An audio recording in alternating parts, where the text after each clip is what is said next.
Well, Jim, every time we talk about Omaha steaks, I get hungry. So let's get a few more questions and then go eat. All righty. Yeah. Oh, wait. Well, what's I going just on? looked out the window. Hank from next door is taking a shit on my driveway. What? Hank from next door is taking a shit on the driveway. Is Hank a dog? Yes. Well, what you think? The human being? Who the names their dog Hank? The dog. The guy that lives next door, he doesn't shit in my driveway. You never know with your behavior. He shits out behind my propane tank. But the dog from next door often shits in the driveway. Hank. That's a common name. You know, I put spot remover on my dog once. He disappeared. All right, let's get another question here. Shecky. This next one was sent to CornyDriveThru@gmail.com from Frank Wilson in Neptune, New Jersey. Frank! I haven't seen Frank in ever. I don't know who Frank is. Greetings from the Jersey Shore, Jim and Brian. Been following Jim's career since the Apter magazines of the 1980s, then watching him on TV in the WWF beginning in 1993. Let me stop right there. And he's from the Jersey Shore. Is that interesting to you, someone who says they only followed your career but didn't see you until you got to the WWF? Well, because he's from Jersey. And those people are culturally challenged up there. Maybe so, but TBS Actually, airs. the first time Sonny told me she was from the Jersey Shore, I misheard her. I thought she said Jersey Whore. I'm trying with the material you're giving me. Well, the material I was giving you was an actual question, but let's now go back to the question. Back to the question. My questions for Jim. Some people did indeed only see me for the first time when I went to the WWF, as surprising as it may be, because they didn't have cable or especially in the far Northeast, Crockett's syndication was not very strong. Just like, to be quite honest, most people in the South were not watching the WWF syndication at that point. It was new to them. My questions for Jim are about Hulk Hogan leaving the WWF at about the same time as when Jim arrived. I feel like us fans missed out. I told him, I said, listen, I'll come in, but only if you kick that fucking motherfucker out. I am not going to share a locker room with Hulk Hogan. And so they dispatched him. They future endeavored him. And then I came in. I feel like us fans missed out on some classic Cornette promos because of this.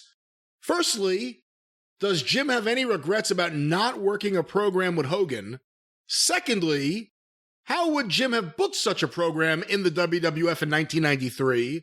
And finally, who would Jim have preferred to be paired with in a program with the Hulkster?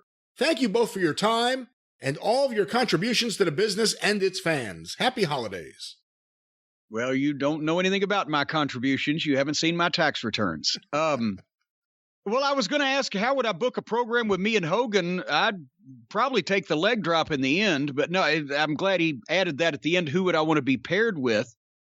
Yokozuna would have been great for Hogan to do a longer program. I know they met like ships passing in the night there, just long enough for Hogan to fucking, do that screwiness that they did when he left.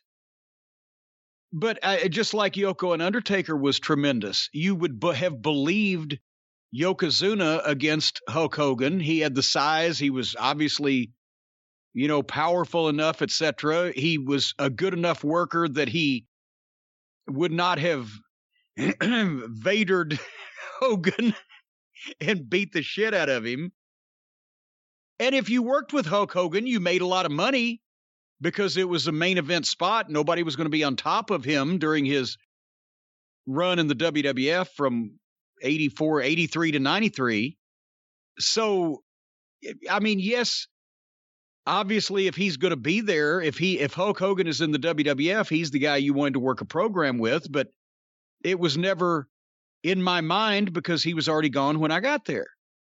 So it's not, and I never went like, oh shit, I just missed it. I was like, okay. I came, as we've all mentioned, because to get the Smoky Mountain Wrestling mentioned on WWF television, get the Heavenly Bodies a good payoff in a spot, and do the talent trade. And they hit me the first day that we showed up at Raw with, well, hey, would you work with Yoko? Okay, sure. And it developed that way. Do you think they would have asked you that question if Hogan was still there and they would do something with Hogan and Yoko as opposed to going towards Yoko and Luger. Was it just about Luger, or was it Yoko needs a mouthpiece other than Fuji, and you would have probably been asked to do that even if Hogan was there? Well, I don't. Luger, the thing with Luger was Vince, as we all know, had the idea he wanted to make Luger his next guy at that point. And he knew that Luger needed the help.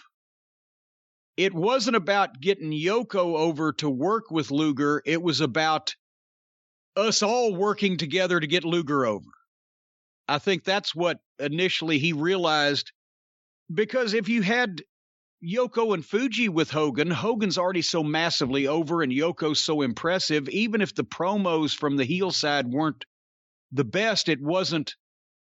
I don't know that Vince would have said, "Oh, we got to bring somebody in to," as in hindsight, it appears they did, because I wasn't in on those conversations, but we got to bring somebody in to get this thing over verbally, because Lex is not the promo that Hogan is. Fuji's not a promo, bless him. Yoko can't speak for himself. Something needs to be done. If it was Hogan and Yoko, I believe they would. Fuji had been a manager there for 10 fucking years. He was getting more physically disabled and unable to do things, but the promos were still the same. They were neither better nor worse than they'd been. I think Hogan could have carried something like that, and they wouldn't have needed to think outside the box like they did with me, and then sneak me up there under somewhat false pretenses of, yeah, we want to work with the Heavenly Bodies, and we'll mention Smoky Mountain, and then they hit me with it when I got there, which was fine. But I don't know if Hogan had been involved, if they'd have done the same thing, which would have been fine also. Would you have enjoyed at that time in 93 managing against Hogan if Hogan was managed by Jimmy Hart? That would have probably made it more fun, because here's the thing. The most fun that I had managing Yokozuna was the matches with The Undertaker, because they could fucking go. Yoko and poor fucking Earthquake, John Tenta, the sumo matches, that was brutal. Yoko against any time they tried to match Yoko against the bigger guys, it didn't work. Yoko and Bret Hart was tremendous. That was the first, really, after I got in and got settled with the thing with Luger, that's the first direction we went for house shows and etc. But if Jimmy Hart was, Yoko and Hogan would not have been great matches. We would have made money because it was Hulk Hogan that I mentioned. But as far as having fun, yeah, if Jimmy was over there on the other side to do something with, that would have been fun. But enjoying matches and making money at them sometimes is two different things. So would I have enjoyed them with Hogan? Probably not, because they wouldn't have been that great. Would I have made a lot of money? Of course, because it was Hogan.